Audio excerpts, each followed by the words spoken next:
Hey guys, sorry about that. Finally back with my last video as far as putting together the layering pieces. And I'm definitely down to the end of the nitty gritty with these. I think even the last few I have like nothing left. And that's okay. I do end up cutting up this, well, this was one of the papers I had set aside as like a leftover piece to grab if I needed it. And I decided to go and cut it up as though they're like little cards, just to have some more layering pieces to choose from and just to add to that pile because it was like pretty much empty. And I think that's the only one. I may grab, I'm trying to remember if I just grabbed this one or if there's any more, but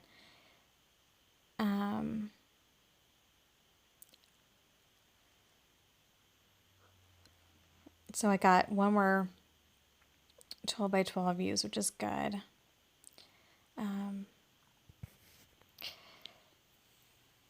So I thought about, getting into my stash and pulling in some more loose pieces because I have a lot of project life cards and things, but I decided no, I want to stick with the initial kit that I had and just use up the, if I need layering pieces, I'll just use up the pattern papers. I still had a lot of 6x6 left. And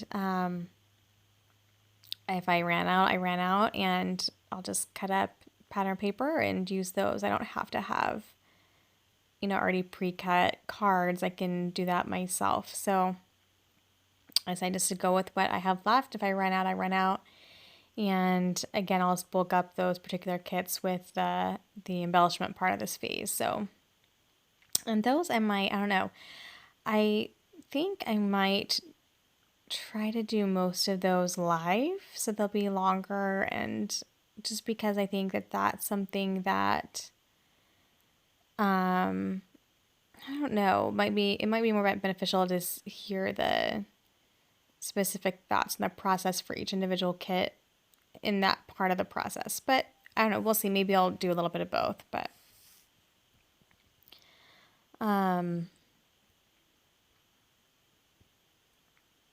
so let's see. I'm just continuing to try to get these 6x6 paper pads used up. And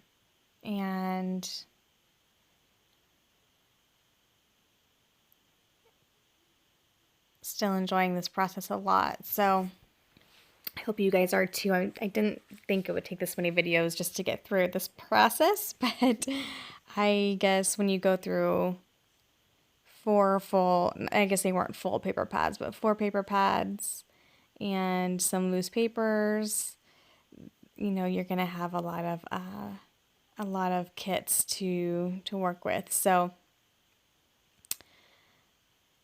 and what I had 7 paper pads, or 6x6 paper pads as well. So, anywho, so let's see, what can I talk about now?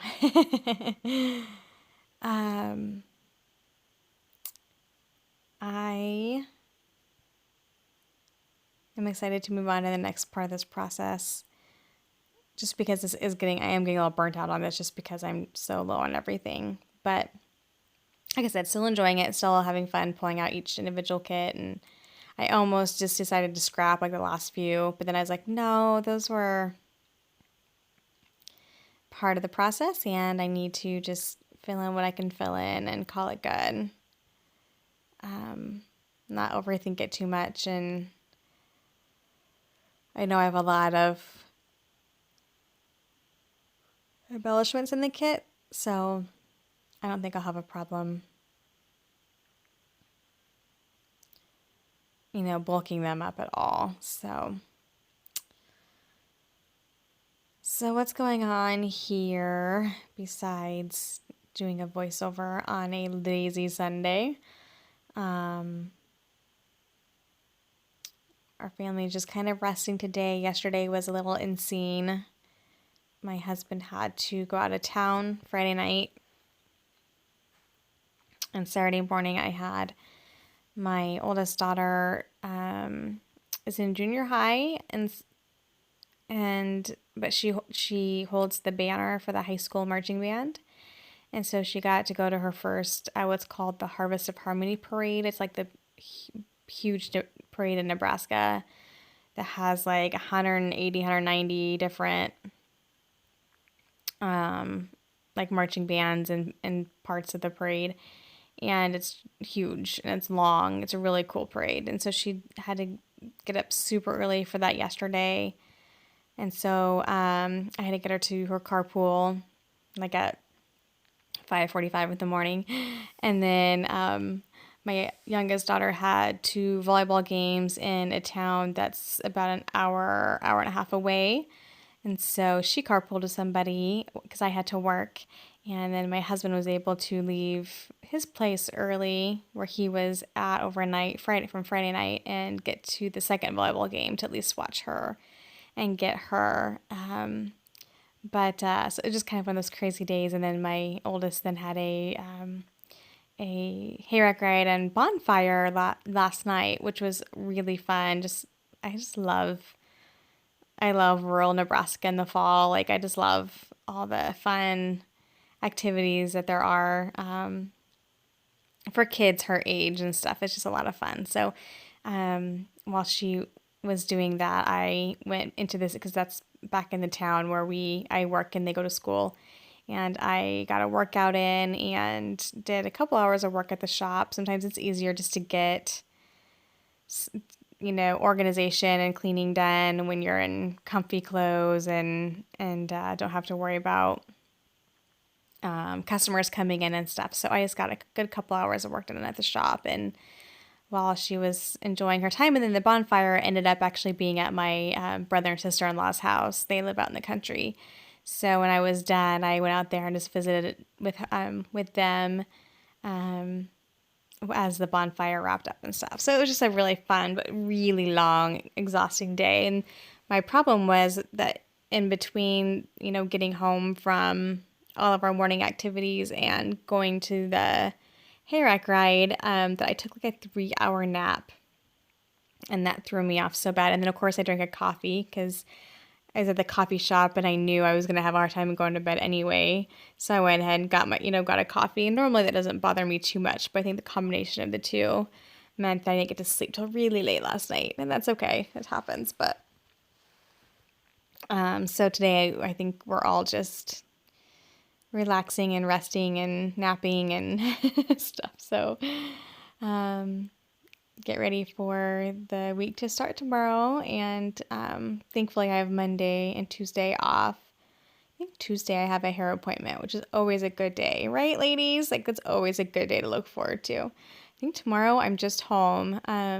Outside of getting the kids to school, I think it's just going to be I'm really trying to clean our house and get things done because next weekend is our last weekend to I want to deep cleaned house before we leave for vacation. I want to come home to a clean house. And so I'm trying hard to get all the other stuff done now. And then this next weekend, I can just really just deep clean the bathrooms and the floors and dust and do all that deeper cleaning stuff so that when we are packing and stuff on Monday and Tuesday, because we leave Tuesday, then I can just feel good about just packing and focusing on that stuff, and then having a decently clean house when we leave. And so I'm excited. That's going to be a really fun trip, and I always love the anticipation of it, and I love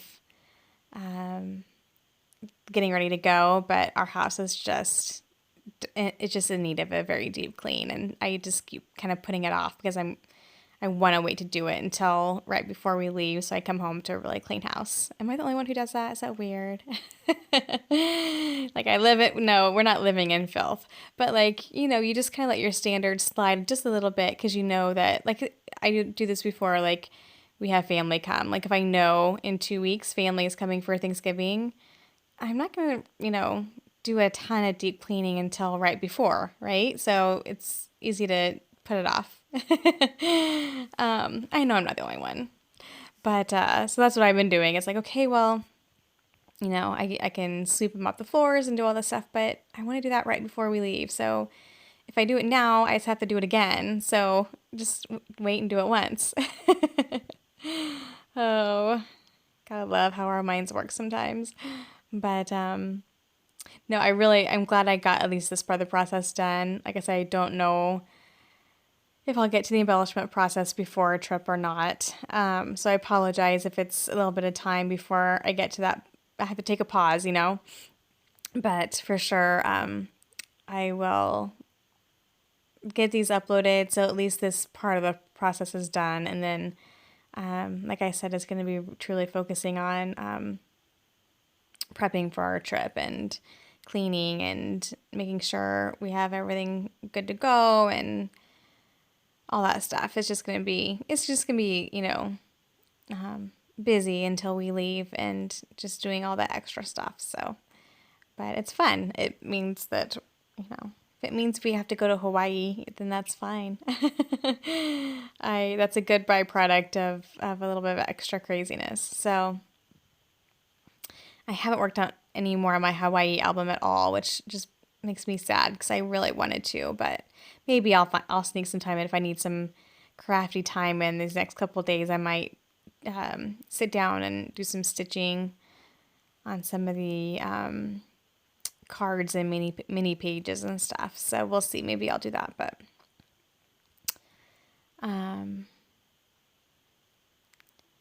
let's see what else is going on. Not a whole lot. I just am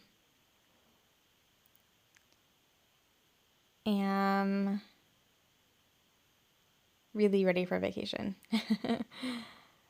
So it looks like here, from looking at my tiny little roller screen, I've kind of gotten to some of the brighter colored Amy tangerine papers, and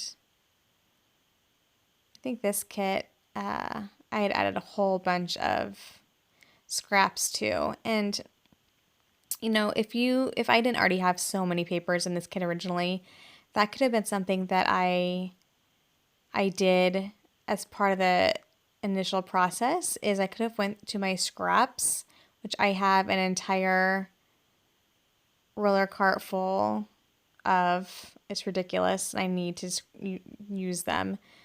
But you could kind of create, you could have, say, a variety of 12 by 12 papers and then bulk up your kit with scraps and just pull a bunch of scraps that match and then divvy them out and make, into your page kits, similar to what I've done here, because there were a lot of scraps in this kit initially that were left in the paper pads.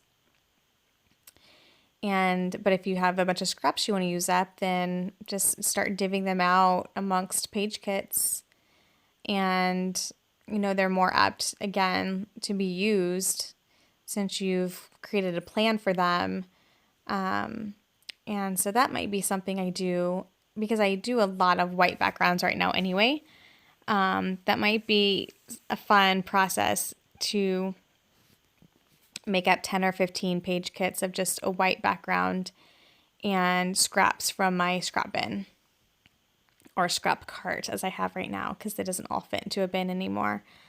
And then go to your embellishments and embellish. But that might be a really fun process to follow and to get rid of a bunch of your leftover paper stash too that's laying around.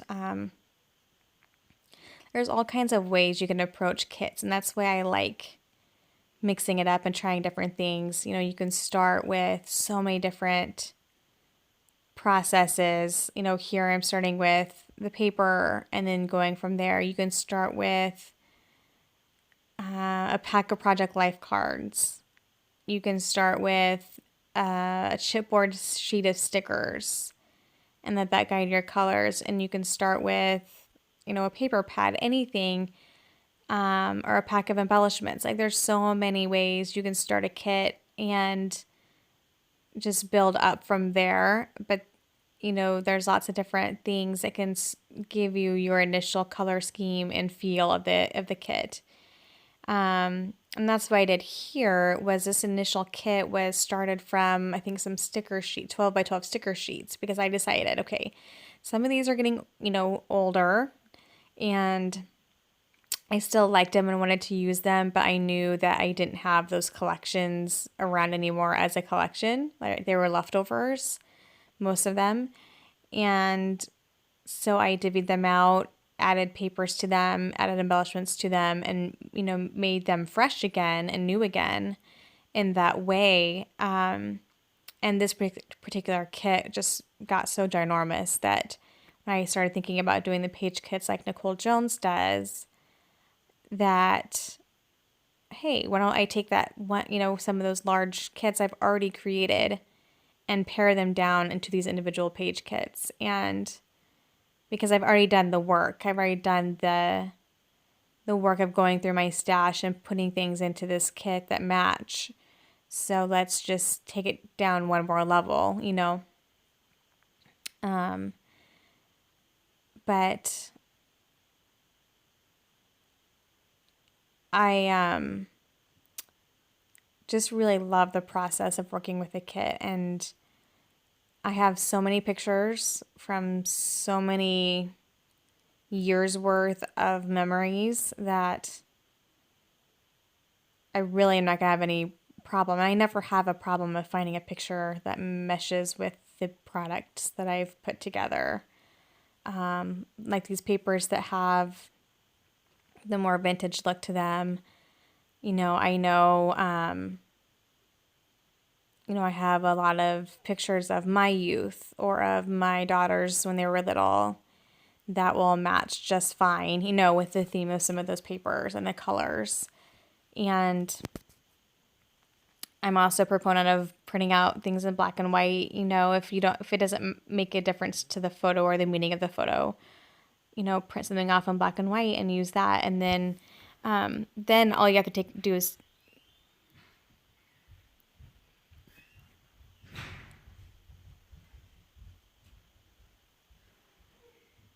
take into consideration, sorry about that.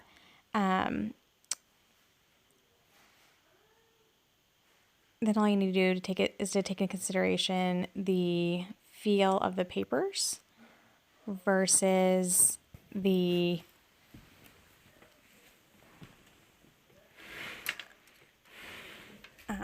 versus whether or not they match. So then you're able to say, okay, it's black and white, it's going to match. So now is the feel of the colors and the patterns going to mesh with the story I'm telling and the picture itself? And so then you can go that route with it. If you have a serious, somber picture, it may not mesh with a, paper that has chevron on it or a bunch of energy to it. So then, you can think about it on that level as well, since you've already taken out the question of the color matching.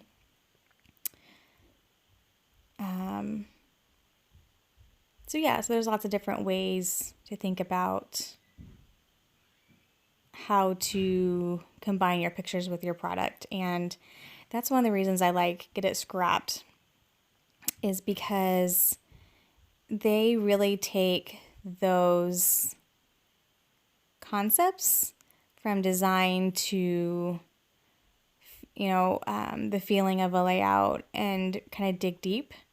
And they, they have you really think hard about why you choose a product that you choose, the products that you choose, and how the products you choose reflects the story and the picture. And sometimes I don't think that hard about it. Like, sometimes it just comes more naturally. Sometimes I do think hard about it. And then when I go back and look at the finished page, I remember, that enters my head like, oh, that's right, I picked that paper because that resembles this.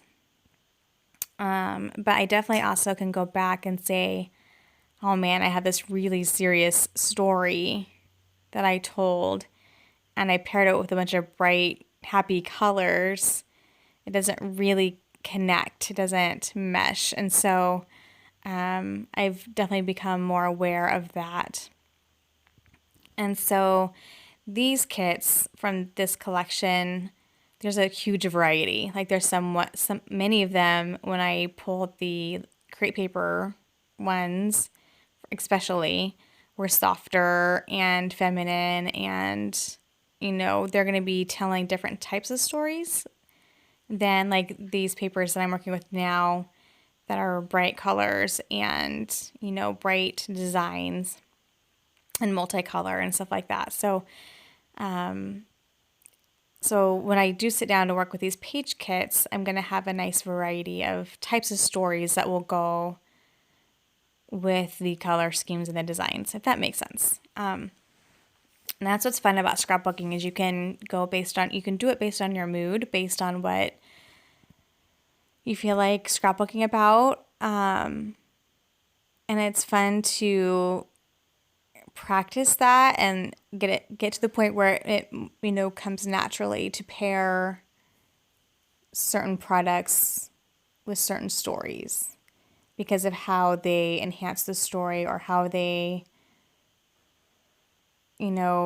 combine with the story. The thing that we want to avoid is it distracting from the story and distracting from the point of the layout. And like I said, sometimes I don't think too hard about it. Sometimes I just want to scrapbook a pretty picture and I want the colors to match and I go with that. There's not a deep story.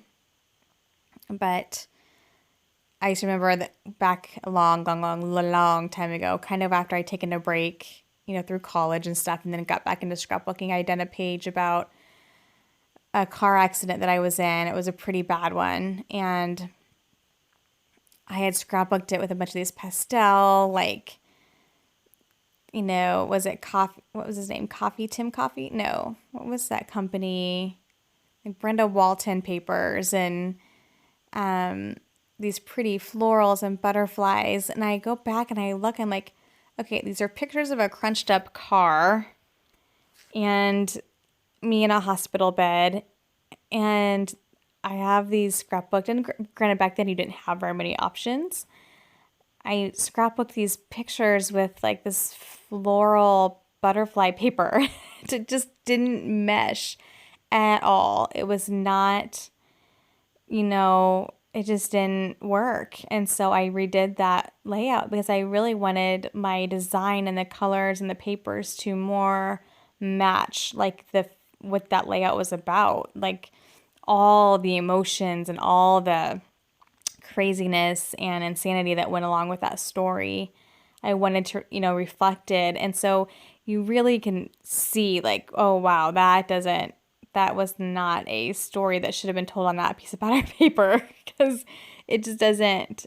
I know I've used the word mesh a lot, but that's just what's entering my head because it's like you want them to come together and make sense together. So that's just things I keep in mind and things I'll keep in mind as I go through all my photos and figure out what stories are going to go with these different page kits. And I will apologize that I had someone point it out. I know I a lot. And I do it more on these types of videos when I'm doing voiceovers because I'm having anywhere from 30 to 50 minutes to just talk because I'm not going to just bore you with the specifics of every single page kit I'm making. And so I apologize. I do a lot. I think, I don't think I'm isolated in that. But I do apologize. It is a space filler when I'm trying to think of what I want to continue to talk about since I have 26, almost 27 minutes of time to fill. Want to apologize for that. I, try not to, but like I said, it's doing voiceovers is a different game than, talking in a 8-minute video or whatever. It's, a lot of time to kill and so I tend to a lot. And so I'm aware of it and I apologize. If it's something that sticks out like a sore thumb, I think most of us probably do it more than we don't. And someday I'd love to, really focus on the professionalism of my videos, but right now I'm more focused on just making them and not worrying about them and not editing them too much, not putting all the time into that part of the process. You know, it's free content, and I figure, you know, if people are okay with my talking style and the things that I'm showing that I'm working on, then I'm hoping that, you know, little ums and stuff won't bother you too bad. But you know, it isn't. I know it is something that, you know, you want to stay away from if you can, but it's just part of my speaking style, and so I apologize for that. So as you can see here, I'm just grabbing all the kits I have left because I'm pretty much out of product. And I'm just trying to figure out, okay, what are of the few pieces I have left, where could I stick them in these kits? And then I decided to, like, no, I need to look at these individually because my eyes are going bonkers here with all these patterns in front of me. So I just basically divvy out what I can, what's left of the 6x6 papers and the loose pieces, and then I will show you at the end here what I have left that I'm going to set aside as extras for my scrapbooking, whether it be if I need a mat or an extra layer somewhere. I'll have a little pile of just things that were left over to choose from. So that is all for now. I'll be back with the embellishment part of the process. Thank you guys so much for watching, and happy scrapping. Bye-bye.